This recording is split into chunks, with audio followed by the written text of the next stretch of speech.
ഈയിടെയായിട്ട് നടൻ ശ്രീനിവാസൻ മരിച്ചപ്പോൾ അദ്ദേഹത്തിൻ്റെ ഫ്യൂണറൽ നമ്മൾ ടി വിയിലൊക്കെ കണ്ടുകൊണ്ടിരിക്കെ അവിടെ പ്രത്യക്ഷപ്പെട്ട ഒരാളെ കണ്ട് ഞാൻ ശരിക്കും ഞെട്ടി. അയ്യോ, ഇതാ സുനിൽ സ്വാമി അല്ലേ? അയാളാണ്. ഇയാൾ ശരിക്കും പറയാം മുതലമട സുനിൽ സ്വാമി എന്നുള്ള പേരിലാണ് അറിയപ്പെടുന്നത്. ഒരു സ്നേഹം ചാരിറ്റബിൾ ട്രസ്റ്റിൻ്റെ പേരിൽ ഒരുപാട് പ്രശസ്തരായിട്ടുള്ള വ്യക്തികളുമായിട്ട് വേദികൾ പങ്കിടുകയും അതുവഴി സുനിൽ സ്വാമി എന്നുള്ള പേരിൽ അയാൾ വളരെ എല്ലാവരാലും സ്വീകാര്യനായ ഒരാളായി മാറുകയൊക്കെ ചെയ്ത ഒരാളാണ്. വാസ്തവത്തിൽ ഈ സുനിൽ സ്വാമി എന്നുള്ള പേര് അയാൾക്ക് കിട്ടുന്നതിന് മുമ്പ് ഒരു 10-35 വർഷങ്ങൾക്ക് അപ്പുറം നമ്മൾ പല അന്നത്തെ വാരികകളൊക്കെ പരിശോധിച്ച് കഴിഞ്ഞാൽ അറിയാം ഇയാളൊരു സായിബാബ ഭക്തനാണ്. അപ്പോൾ പുട്ടപർത്തിയിലാണ് സായിബാബയുടെ അന്നത്തെ ആശ്രമം. ഇവിടെ ഒരുപാട് ജസ്റ്റിസ് അടക്കമുള്ള VIP-കളൊക്കെ സായിബാബയുടെ ഭക്തന്മാരായിരിക്കുന്ന ഒരു കാലഘട്ടത്തിൽ താൻ സ്വയം സായിബാബയുടെ മെസ്സഞ്ചർ ആണെന്നുള്ള പേരിൽ അയാൾ സായിബാബ ഇന്ന രീതിയിൽ അങ്ങയോട് ഇങ്ങനെ പറയാൻ പറഞ്ഞു എന്നുള്ള രീതിയിൽ പ്രമുഖ വ്യക്തികളുമായിട്ട് അയാൾ വല്ലാത്ത സൗഹൃദത്തിലായി. ഇപ്പോൾ സായിബാബയോട് എന്ത് കാര്യം ആവശ്യപ്പെടണം, ഈവൻ നമ്മുടെ പ്രാർത്ഥന പോലും സുനിലിനോട് പറഞ്ഞാൽ മതി എന്നുള്ള ഒരു രീതിക്ക് ഈ ജസ്റ്റിസുകളടക്കം അന്നത്തെ കാലത്ത് സുനിൽ എന്ന് പറഞ്ഞ അത്ര സായിബാബയുടെ ഏറ്റവും പ്രമുഖനായിട്ടുള്ള മെസ്സഞ്ചർ. അപ്പോൾ അന്ന് അയാൾ അങ്ങനെ ഒരുപാട് പ്രശസ്തി പല VIP-കളുമായിട്ട് അയാൾ വേദി പങ്കിടുന്ന ഫോട്ടോകൾ നമുക്ക് തിരഞ്ഞാൽ കിട്ടും. ഈ സുനിലാണ് പിന്നെ മുതലമട സുനിൽ എന്നുള്ള പേരിലുള്ള സുനിൽ സ്വാമിയായിട്ട് മാറിയത്.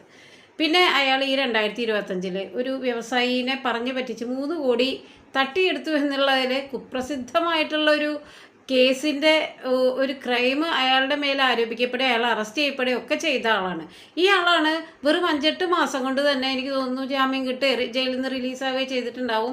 ശ്രീനിവാസൻ മരിച്ചതിൻ്റെ ആ ഒരു ബ്ലാക്ക് സിറ്റുവേഷൻ, അതായത് ആ സങ്കടകരമായിട്ടുള്ള സാഹചര്യം മുതലെടുത്തിട്ട് അയാൾ അവിടെ പ്രത്യക്ഷപ്പെടുകയാണ്. അയാൾക്കറിയാം മീഡിയ അറ്റൻഷൻ കിട്ടാനായിട്ട്. ഇങ്ങനെയുള്ള ആളുകളെ നമ്മൾ സാധാരണ പറയപ്പെടുന്നത് വൾച്ചർ ഗ്രീഫ് എന്നാണ്. സങ്കടത്തിൽ വരുന്ന കഴുകൻ. ഒരു കഴുകൻ്റെ ആത്യന്തികമായിട്ടുള്ള ഏത് സിറ്റുവേഷനിലായാലും ആ കഴുകൻ എന്താ ചെയ്യുക? മാംസം കൊത്തി വലിക്കുക. അവൻ ഏത് അപ്പുറത്തും ഇപ്പുറത്തും നമ്മൾ ലഡ്ഡും ജിലേബിയൊക്കെ കൊണ്ടുവച്ചാലും കഴുകൻ്റെ ആവശ്യം പച്ച മാംസമാണ്. ശരിക്കും പറഞ്ഞാൽ ട്രാജിക് സിറ്റുവേഷൻ്റെ അഡ്വാൻറ്റേജ് എടുത്തിട്ട് ഇങ്ങനെ മരണത്തിലും അപകടത്തിലും ഒക്കെ വരുന്ന ഇങ്ങനെയുള്ള കഴുകന്മാരെ കരുതിയിരിക്കുക. ആ മരണ വീട്ടിൽ മക്കൾ ഉൾപ്പെടെ ഭാര്യ ആരും അറിയാതെ ആരും ക്ഷണിക്കാതെ തന്നെ സ്വയം ഒരു സ്വാമിയായിട്ട് പ്രത്യക്ഷപ്പെട്ട് ഭയങ്കര പ്രാർത്ഥന. അയാൾ നടത്തുന്ന പ്രാർത്ഥന വെറും സന്ധ്യാപ്രാർത്ഥനയാണ്. അത് ഒരു മരണാനന്തര വീട്ടിൽ ചെയ്യേണ്ട പ്രാർത്ഥനയല്ല. അവർ മരണാനന്തര കർമ്മങ്ങളൊക്കെ വേറെ പൂജാരി മുഖാന്തരം വീടിൻ്റെ ഉള്ളിൽ വെച്ച് നടത്തിയിട്ടാണ് ബോഡി പുറത്ത് കൊണ്ടുവരുന്നത്. അപ്പോഴാണ് ഇയാളുടെ ഒരു എൻട്രി. അപ്പം ഇങ്ങനെയുള്ള ഇയാളെ ഒരിക്കലും ഭാര്യയോ മക്കളോ ഒന്നും ക്ഷണിക്കാതെ തന്നെ ആ സാഹചര്യം മുതലെടുത്തിട്ട് ശ്രീനി സാറ് എന്നുള്ള അദ്ദേഹത്തിൻ്റെ സെലിബ്രിറ്റി സ്റ്റാറ്റസ് ഫോക്കസായിട്ടുള്ള അല്ലെങ്കിൽ മീഡിയകളൊക്കെ ഫോക്കസായി നിൽക്കുന്നു, ആചാരപ്രകാരം വെടിയുതിർക്കാനായിട്ട് എല്ലാ കാര്യങ്ങളും ഇങ്ങനെ ഇതായിരിക്കുമ്പോൾ ഇയാളുടെ പ്രാർത്ഥന, ഇയാൾ ശരിക്കും പറഞ്ഞാൽ ആ മരണാനന്തര ചടങ്ങിൽ ഒരു 10-20-25 മിനിറ്റ് നേരം ഇയാൾ നിരന്തരം പ്രാർത്ഥിക്കുന്നുണ്ട്. മറ്റുള്ളവരോട് പ്രാർത്ഥിക്കാൻ ആവർത്തിച്ച് പ്രാർത്ഥിക്കൂ എന്ന് ആവശ്യപ്പെടുന്നുണ്ട്. അപ്പോൾ നോക്കൂലേ, ഒരു ക്രിമിനലിനെ ആ സാഹചര്യം മുതലെടുത്ത് വരാനോ അവിടെ നിന്ന് പ്രാർത്ഥിക്കാനോ ഒന്നും ഒരു പേടിയില്ല എന്നുള്ളതാണ്. ഈ വീട്ടിലാണെങ്കിലോ അവരുടെ ഭാര്യയും മക്കളും അത്ര സങ്കടത്തിലാണ്. അവരൊന്നും ഇതിനെതിരെ റിയാക്ട് ചെയ്യാൻ അശക്തരാണ്.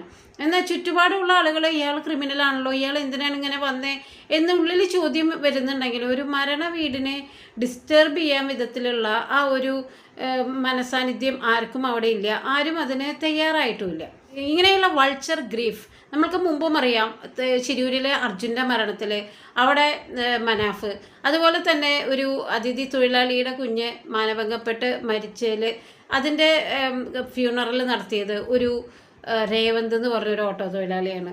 പൂജാകർമ്മങ്ങളുമായിട്ട് ഒരു ബന്ധമില്ലാത്ത ആളാണ്. അപ്പോൾ ആ ട്രാജിക്കായിട്ടുള്ള മീഡിയ അറ്റൻഷനും എല്ലാം കിട്ടുന്ന ഒരു സിറ്റുവേഷൻ, എല്ലാ ട്രാജിക് സിറ്റുവേഷനിലും ഈ വൾച്ചർ ഗ്രീഫ്സ് വൾച്ചേഴ്സ് പ്രത്യക്ഷപ്പെടില്ല. അവർ ആ മീഡിയ കവറേജ് ഉള്ള ട്രാജിക് സിറ്റുവേഷനാണ് അവരുടെ ഏറ്റവും പ്രധാന ലക്ഷ്യം. അവിടെയാണ് അവർക്ക് ഫേമസ് ആവാനുള്ള അല്ലെങ്കിൽ അവരെ 4 പേര് കാണാനുള്ള ഒരു അവസരം. ഈ രേവന്ത് എന്ന് പറഞ്ഞു കഴിഞ്ഞാൽ ഒരു ഓട്ടോ തൊഴിലാളിയാണ്. അയാൾക്ക് ഇതന്നെയാണ്. ഇപ്പോൾ ശിരൂരിലും അയാൾ മനാഫിൻ്റെ കയ്യാളായിട്ട് പ്രത്യക്ഷപ്പെടുന്നുണ്ട്. അപ്പോൾ ഇങ്ങനെയുള്ള ട്രാജിക് സിറ്റുവേഷൻ മുതലെടുക്കുന്ന അവസരവാദികൾ, അവസരത്തിൽ അവനവനെ സ്വയം പ്രദർശിപ്പിക്കുന്ന ആളുകൾ, അവരെ തിരിച്ചറിയുക എന്നുള്ളതാണ്. ശ്രീനി സാറിനെ പോലെ ഒരു നിരീശ്വരവാദിയായിട്ടുള്ള ഒരാൾ ഒരിക്കലും അദ്ദേഹത്തിൻ്റെ ആത്മാവ് പോലും പൊറുക്കില്ല അയാളുടെ പ്രാർത്ഥന. അത്രമാത്രം അസ്വാരസ്യം ഉണ്ടാക്കുന്ന ഒരു കാര്യമായിരുന്നു. ഒരു ക്രിമിനൽ വന്ന് ആ ഒരു കർമ്മത്തിൽ പങ്കെടുക്കാനിടയായിണ്ടായ സാഹചര്യം. ഒരുപാട് ആളുകൾ തിങ്ങി നിറഞ്ഞിരിക്കുന്ന സമയത്ത് സ്വയം ആളായിട്ട് ഞാൻ എൻ്റെ പ്രാർത്ഥന എല്ലാവരും ഏറ്റു ചൊല്ലൂ എന്നുള്ള രീതിയിലൊക്കെ ശരിക്കും പറഞ്ഞു കഴിഞ്ഞാൽ വളരെ രോക്ഷം ഉണ്ടാവുന്ന ഒരു കാര്യമാണ്. ഇങ്ങനെയുള്ള ആളുകളെ കരുതിയിരിക്കുക എന്നുള്ളതാണ് ഏറ്റവും പ്രധാനം.